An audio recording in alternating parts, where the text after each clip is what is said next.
Hello, I'm Riley, and this is the Diegetic Advancement Podcast.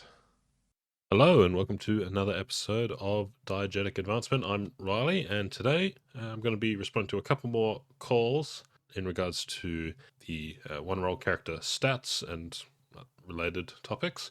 I will recommend some other interesting stat generation methods for kind of balanced yet random roles, and I'm going to talk about a wargame scenario in the spirit of Brownstein that I stumbled across just kind of looking into that kind of genre of game in a War Games Illustrated magazine. Anyway, let's jump into the calls.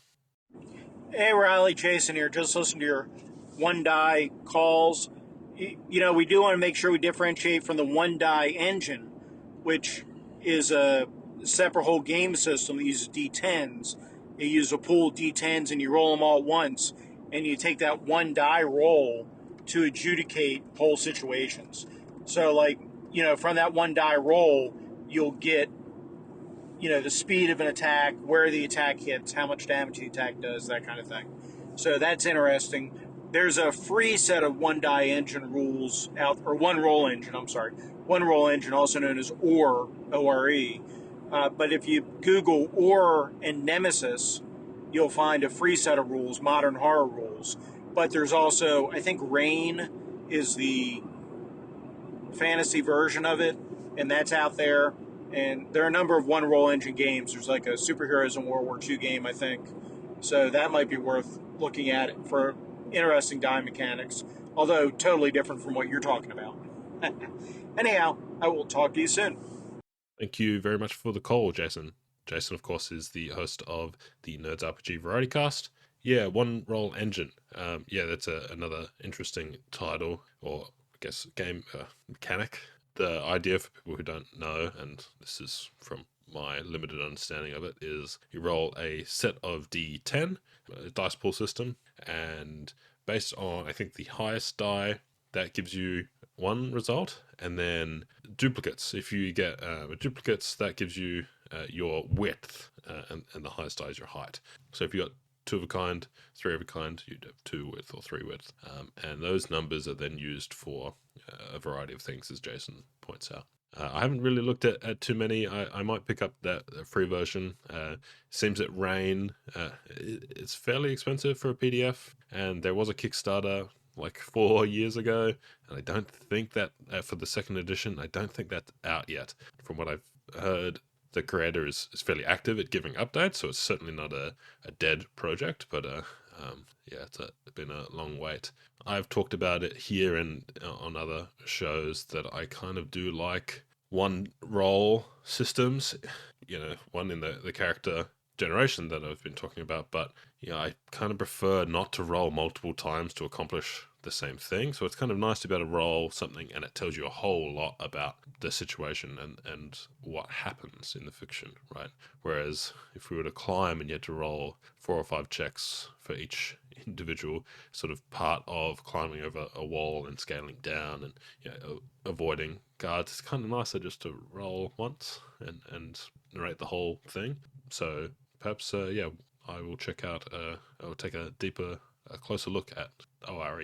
Thank you very much again, Jason. Hey, Riley. Daniel from Bandits, keep calling in. A little behind, so I guess 2 episodes behind, I think. Anyways, I just listened to the episode where you talk about initiative and the one roll, and I'm starting the one after that. So, Troika's interesting to me. I've never played it, though I have it. I think the artwork is really interesting. But anyways, so I can't really speak on the stats. But at one point, this is actually how I discovered Troika, they were doing a Kickstarter for Troika Initiative deck. So it was a deck of cards. And it explained in the rules for how you would use it in the deck. And in that system, and I don't know if this is how it is in the book, so I don't have the book with me, I'm in my car, for the boss monster, you would put a different card, as it would be in this case, chip or whatever. So, like, for instance, you wouldn't be able to do what you said with the goblins. For the goblin minions, you'd put in X number of cards per minion, depending on their strength. And then you would put 1 in for the boss, or 2 in for the boss, or 3, or whatever the power the boss has. But they would be treated like a player character. And that worked out pretty well, I thought. My group did not like it. And we were running 5e, and the way I did it was I made it so that each player character got 2, and when you pulled it, you could use either your action or your bonus action. So you had to kind of choice. You had a choice right there. And then, and most monsters got 1 unless they were, more powerful or whatever.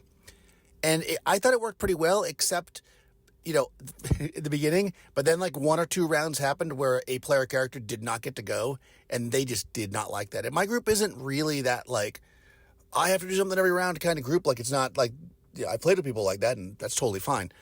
But they just didn't like it. It rubbed them the wrong way, that the end early thing. And then I thought, if you're not going to use that, it's almost not worth using it at all.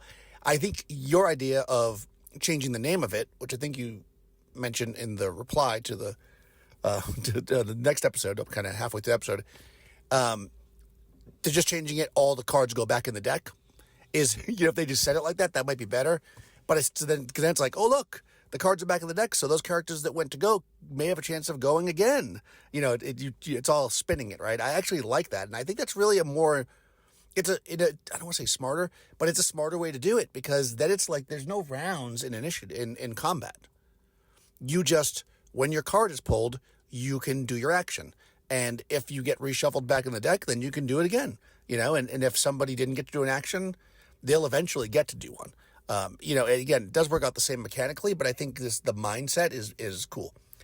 As far as the 1 die roll thing, I think that's really interesting. I mean, at that point, though, I wonder if you're not better off just doing some kind of point buy, where you have X number of points, because you could probably figure out what that is, right? I guess it would be 7 plus the average, right? So 7 plus 4 or 7 plus 3, and then just divide them up however you want. But then I guess people would just make an average character. Maybe, I'm not sure. I don't know.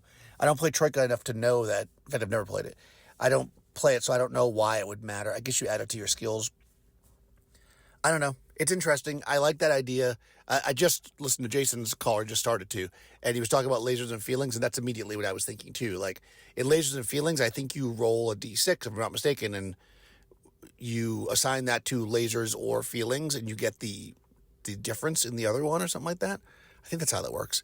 So kind of like what you were saying, if you rolled a 6, then you're going to either be awesome with a laser gun and not be great, in social situations, or you're going to be amazingly social but be terrible with your laser, right?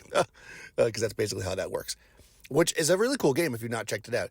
As far as it using the die pulled from a bag in war games, I've got a war game that I picked up. Well, I picked up a bunch of miniatures, and they gave me the game for free.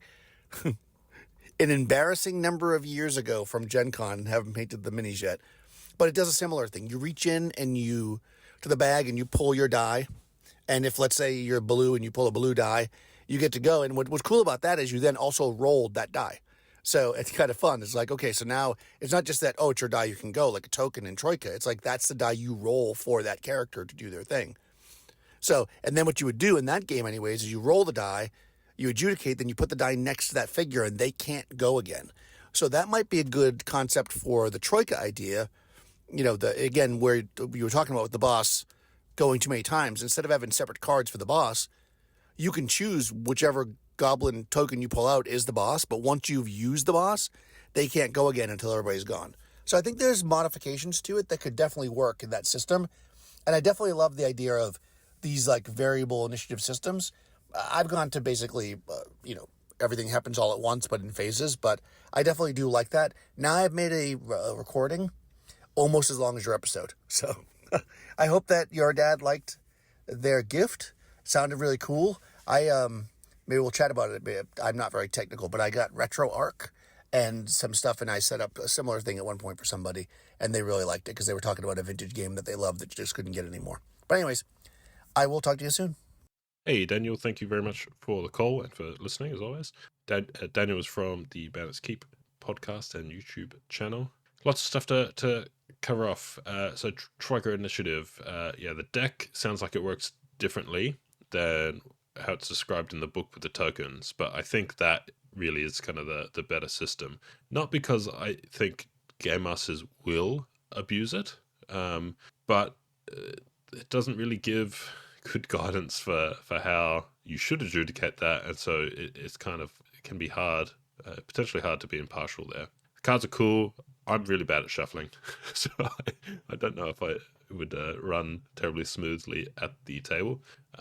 As for changing the phrasing, I think I can't remember what it was on your own show, but talking about Unchained, there was something that you changed to be a positive phrasing of it. And I think that goes a long way in you don't actually have to change the mechanic, but the way that you phrase it to be a benefit to the characters, to the players, rather than a detriment, something you're taking away. It can go a long way to making a mechanic, good or bad. Yeah, I like how you implemented it in like a 5e game. I think it clashes with perhaps some of the play culture, but for a lot of groups, it'll work really well. I'm partial to phase combat as well, but I kind of feel like that has been solved. The model from Chainmail and other war games that do it that way. I don't know how you would really improve that. So it's kind of more fun to talk about initiative systems for individual initiative. As for using dice, yeah, I think that's probably how I would do it as well. You just pull dice from a bag. For boss monsters, maybe they have a couple of slots that you put a few dice into the bag for them, and once you've assigned them 2 or 3 dice, they're done for the round. What you're describing seems exactly how a bolt action works. You pull the die, you assign it to a unit, you roll that die to see what it does, or if it does anything, and you go from there. Okay, the 1 dice attribute generation. I did phrase it as a Troika thing, or kind of inspired by Troika, but I think I would use it in other games. Now, yeah, you could use point buy to achieve exactly the same effect, and probably do it a lot better. But what you do lose with point buy is the randomness.